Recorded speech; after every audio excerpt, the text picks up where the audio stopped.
In the quiet town of Ashton, Maryland, there's a house that people rarely speak of without a shiver. Known as the Escher House, this seemingly ordinary 19th-century mansion harbors dark tales of a family that never truly left. Long ago, the Escher family, a husband, wife, and 3 young children, lived in the house. The family was reclusive, rarely seen by the townsfolk. Only rumors drifted out, like whispers in the night. Some said the husband was a strict man with a heavy temper, and that the children were kept hidden, rarely allowed outside the walls of their home. One rainy evening, a terrible tragedy occurred, though no one could quite explain it. All that was found were the remnants of lives abruptly halted. The townspeople only knew that the family never emerged from the house again. But as the decades passed, strange reports began to surface.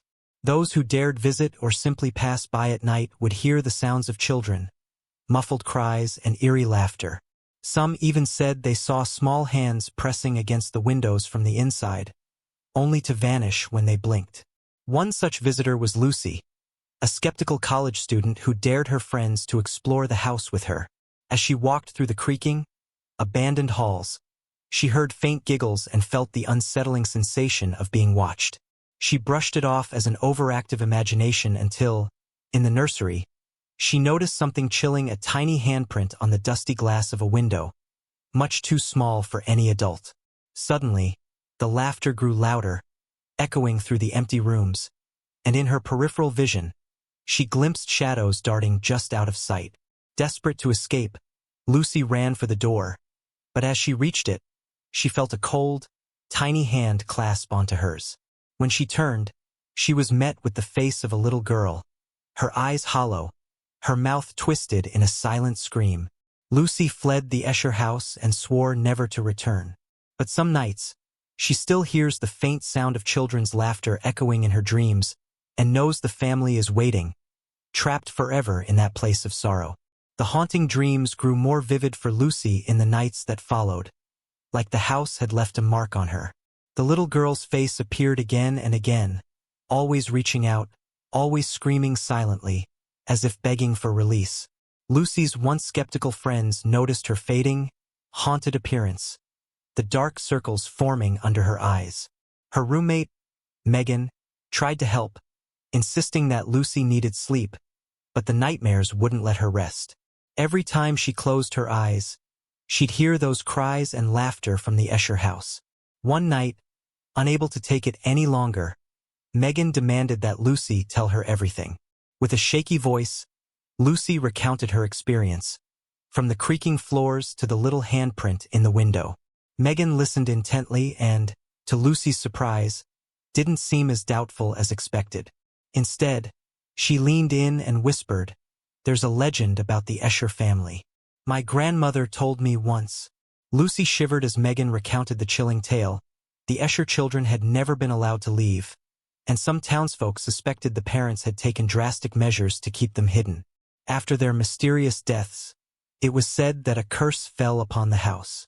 Anyone who went inside and saw the children would be haunted by them until they freed their souls. "But how can you free a ghost?"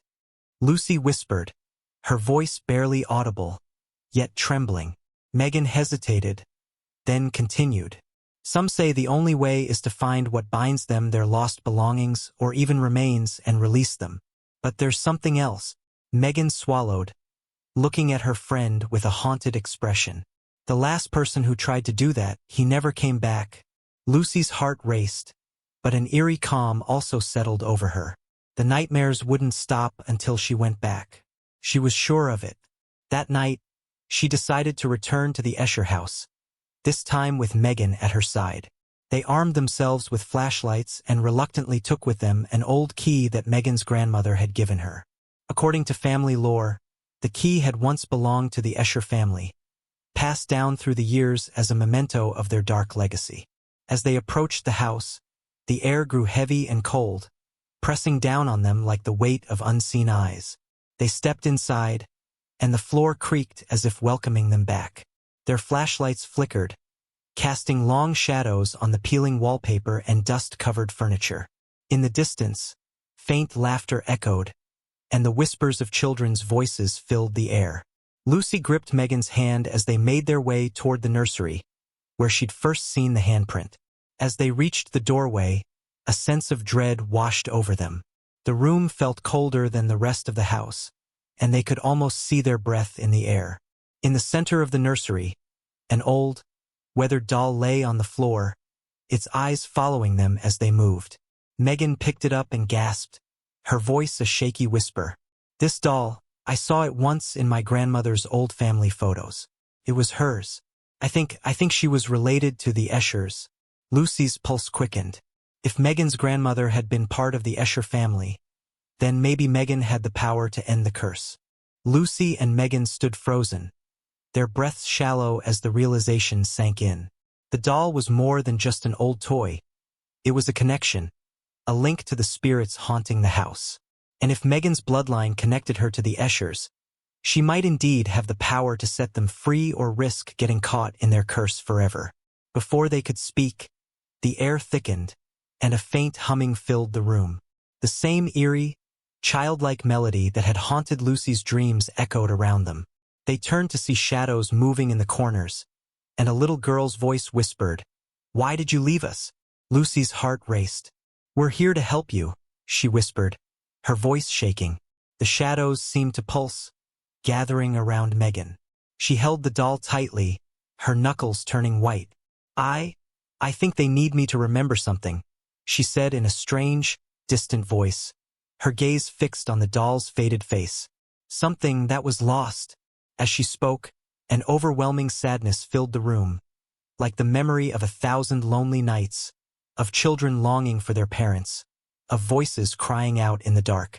Megan's vision grew hazy, and suddenly she was seeing through someone else's eyes, a little girl's, trapped in the house, watching as her parents locked the doors, murmuring, "It's for your own good."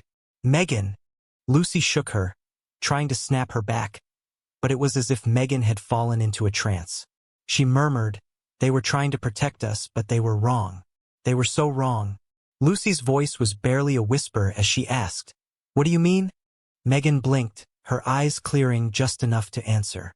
The Eschers locked the children away, thinking they were keeping them safe from something outside. But it was inside the whole time. Her voice trembled, and a chill ran down Lucy's spine. A low, sinister laugh echoed from somewhere deep in the house, as if something else had woken up, something that had waited years for this moment. The laughter grew louder, and the room seemed to breathe with it, the walls pulsing as shadows thickened around them. Megan's voice shook. "There's another spirit here, a darker one. It was never a child, it was something else, something that latched onto them." The doll dropped from her hands, and as it hit the floor, an unseen force flung open a hidden door in the back of the nursery, revealing a narrow, spiraling staircase descending into darkness. The cold air drifted up from the depths, carrying with it the stench of decay and something else, something ancient and hateful. Lucy hesitated, her eyes on the staircase. "Are you sure we should go down there?" Megan took a deep breath, the last of her courage gathering as she nodded. "If we want to end this, we have to. That's where it's hiding, and that's where it's keeping the children." Together, they descended into the darkness, flashlights barely penetrating the blackness surrounding them. The air grew colder, thick with whispers and the faint sounds of sobbing. At the bottom of the stairs, they entered a low, cramped room, and their flashlights caught the faint outline of a small wooden chest in the center of the floor. Lucy stepped forward, her hand shaking as she reached for the chest's lid. She could feel the presence growing stronger, like eyes bearing down on her from every direction. But before she could open it, a chilling voice echoed through the room, deep and mocking. "Did you really think you could save them?" The girls froze as the shadows coalesced, forming a figure at the edge of their flashlight's reach. It was tall and gaunt, with hollow eyes that seemed to drink in the light. This twisted smile revealed teeth too sharp, too many.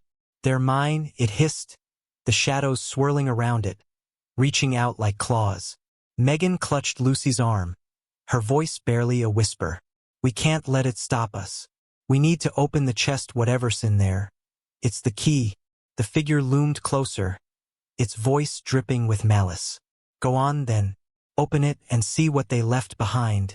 Lucy took a deep, shuddering breath and threw open the lid of the chest. Inside lay a scattering of old, crumbling toys, scraps of torn fabric, and a tiny, yellow journal with a child's handwriting scrawled across the cover. The name Lily Escher was written in shaky letters, and beneath it the words, "Help me." As Lucy picked up the journal, the whispers intensified, and the figure shrieked in fury, its form distorting, twisting in agony. Don't forget to subscribe and like if you liked this story. The journal trembled in Lucy's hands, as if it held a life of its own. She flipped it open, and each page seemed to unravel memories trapped in time, pulling her deeper into the tragedy that had unfolded within the Escher house. In Lily's shaky, childish handwriting, Lucy read about the strange darkness that had crept into their lives, the figure lurking in the shadows, whispering to the children when their parents weren't looking, filling them with fear. The parents had grown desperate, doing everything they could to protect their children from whatever evil presence had taken root in their home. They had locked doors, placed charms and crosses, and even forbidden the children from leaving, fearing the outside world might be safer than their own home. But the darkness only grew stronger. Lily's words became frantic, her handwriting erratic and slanted. She described how the shadow would come to them at night, its voice like ice scraping across glass, filling the room with a paralyzing cold. It would tell them terrible things, planting fear and despair in their hearts, and then vanish just before dawn, leaving them trembling and alone. The last entry was different from the others. It was short, almost as if written in a hurry. He says he will take us soon. We are all his now. Even if Mama and Papa try, he will find us. Below the message, the words "forgive us" were scrawled in large, shaky letters over and over, filling the entire page. Megan, who had been reading over Lucy's shoulder, whispered, "The parents never had a chance. They tried to fight it, but they were only human." Suddenly, the room grew colder, and a deep, guttural growl echoed from the shadows. The figure twisted, its hollow eyes blazing with fury as it advanced, skeletal fingers stretching toward them. In a panic, Megan clutched her grandmother's key, holding it out like a shield. The figure hesitated, hissing as if the sight of the key repelled it. Lucy looked at the key, realization dawning. "Megan, the key isn't just for the door. It's part of the family, it's connected to them, just like you." Before she could finish, the shadows lunged, enveloping them both. Darkness filled their vision, and for a moment, Lucy could feel herself slipping, sinking into a cold, endless void. She struggled, her heart racing, until she heard a faint voice, a child's whisper echoing through the darkness. "Help us, please. Find our bones, release us." Lucy gasped, snapping back to reality, her grip tightening on the journal. The whispers grew louder, guiding her gaze to a corner of the room. There, half buried beneath layers of dust, was a loose stone. Trembling, she knelt and pried it up, revealing a small cavity underneath. Inside were delicate bones, tiny skeletons bound with strips of rotting cloth, the remnants of the Escher children, hidden away in the darkness for decades. A heavy silence filled the room, and for a moment, it felt as though time itself had stopped. Megan held out the key, her voice steady but soft. "Lucy, I think we have to give them peace. The journal, the key, they're what's left of their story. Maybe it's what they need to finally be free." Lucy nodded, swallowing her fear as she placed the journal beside the bones. The air in the room shifted, and the oppressive darkness seemed to lift, as if some invisible weight had been lifted. But the shadowy figure still lingered, watching them with a twisted smile. "You think this will be enough?" it sneered. "They are only the beginning. This place is mine, and I will not leave empty-handed." The ground beneath them trembled, and shadows began pouring from every corner, forming ghostly, twisted figures with hollow eyes and open mouths, all of them reaching toward Lucy and Megan. The key in Megan's hand burned hot, as if urging her to act quickly. She glanced at Lucy, a spark of determination in her eyes. "Lucy, we have to take the bones outside. Away from him. It's the only way." Together, they scooped up the remains, clutching them close as they sprinted up the stairs, the shadows clawing and reaching at them with every step. The house seemed to breathe, each wall pulsing and shifting as if alive, trying to trap them within. As they neared the door, the shadow figure reappeared, blocking their way, its face twisted in fury. "You will not take them from me," it shrieked, its voice like nails on glass, filling their minds with paralyzing fear. But Megan held the key forward, a blazing light erupting from it that sent the shadow creature reeling back, its form flickering like a dying flame. Summoning the last of their strength, they burst through the door, carrying the remains into the cold night air. As soon as they stepped outside, the shadows receded, and the oppressive darkness lifted from the house. The night was still, and in the silence, Lucy and Megan felt a gentle breeze, almost like a sigh of relief. They knelt, carefully placing the bones on the ground beneath the old oak tree near the house. In that moment, the air shimmered, and they saw faint, translucent figures of the Escher children, their faces soft and peaceful. The little girl, Lily, looked at them with a sad smile, mouthing the words "thank you" before slowly fading into the night. Lucy and Megan sat in silence, exhaustion washing over them, but they both knew the haunting wasn't over not yet. They could still feel something lingering in the house, something ancient and angry that would not be so easily driven away. Megan's voice was barely a whisper. "We freed the children, but we didn't free the house." Lucy and Megan sat beneath the oak tree, their relief tempered by the ominous sense that something dark still pulsed within the Escher house. The spirit of the shadow creature hadn't been banished, it was still lurking, clinging to the walls, waiting. As they sat in silence, Megan glanced back at the house, her eyes narrowing. "If we don't end this now, it'll find someone else. Another family, another child. It'll start all over again." Lucy shivered, feeling the cold night air creep over her skin. "But how? We barely got out with the children's bones. It nearly took us with them." She looked down at the old key, still warm in Megan's hand, and an idea sparked. What if the key is more than just a symbol of the family?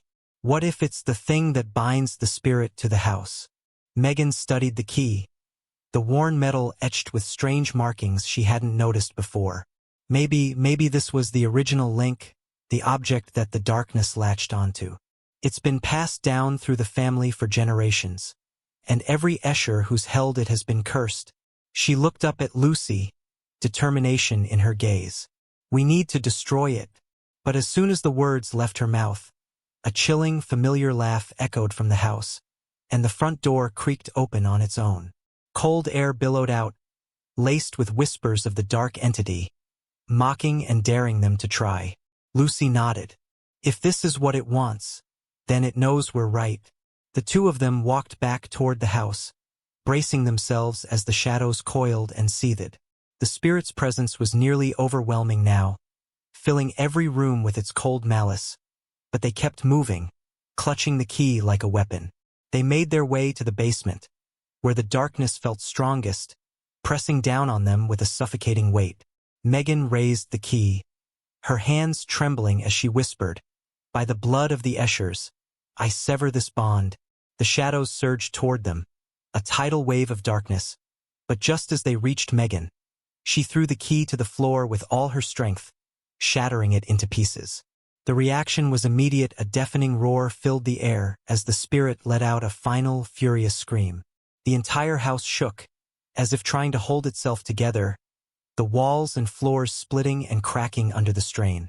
But then, slowly, the darkness began to unraveling like threads of smoke. The shadows faded, the walls grew still, and a strange, peaceful silence settled over the house. The malevolent presence was gone.